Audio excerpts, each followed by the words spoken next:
Bien, mesdames, messieurs, ce matin, à Lunel et dans ses environs, dans le département de l'Hérault, un nouveau coup a été porté au terrorisme.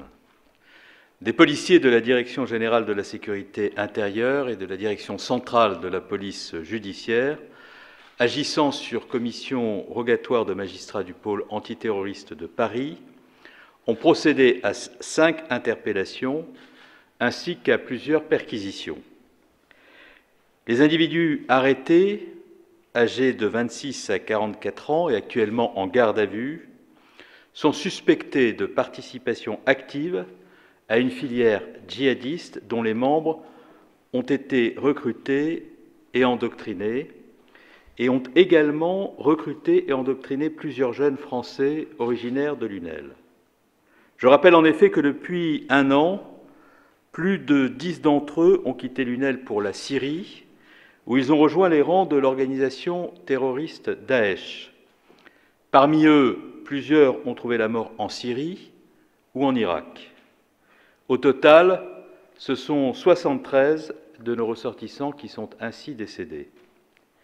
Si l'implication des personnes soupçonnées est confirmée par l'autorité judiciaire, ce sera donc une filière particulièrement dangereuse et organisée qui aura été démantelée ce matin, une de plus. Près de 3 semaines après les attentats de Charlie Hebdo, de Montrouge et de la Porte de Vincennes, je tiens à dire une nouvelle fois la mobilisation entière et la détermination totale des pouvoirs publics à lutter sans trêve ni pause à l'intérieur comme à l'extérieur contre le terrorisme. Face au terrorisme, nous agissons sur tous les fronts. Nous sommes et demeurerons inflexibles pour mettre hors d'état de nuire tous ceux qui menacent nos libertés. Ils seront pourchassés, arrêtés et remis à la justice.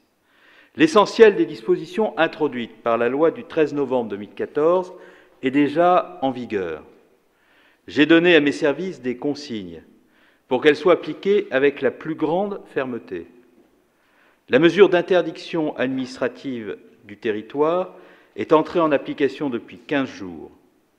La répression du délit d'apologie du terrorisme a été renforcée.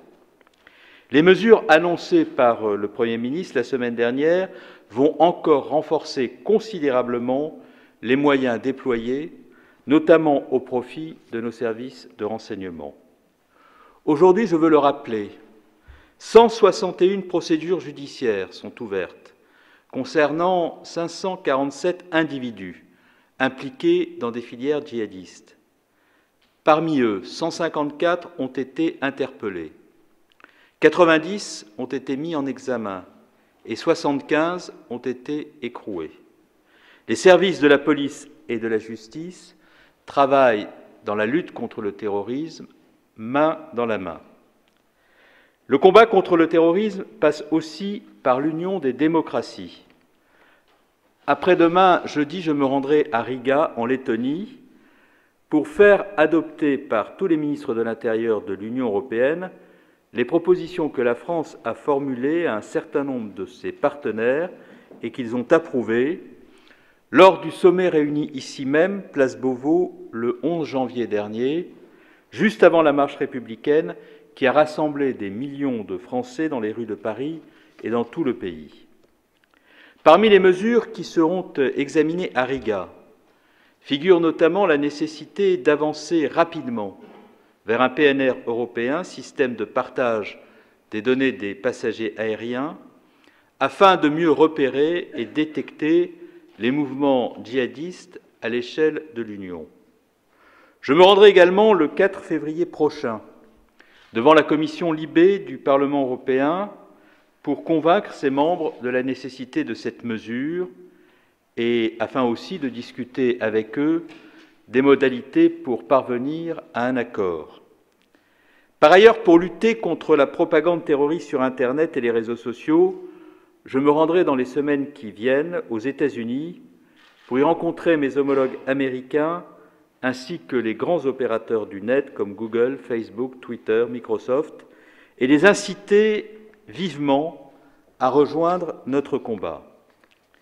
Les nouvelles menaces proférées ces dernières heures par Daesh ne font, mesdames, messieurs, que renforcer la détermination du gouvernement à défendre âprement nos valeurs et nos libertés. Je vous remercie.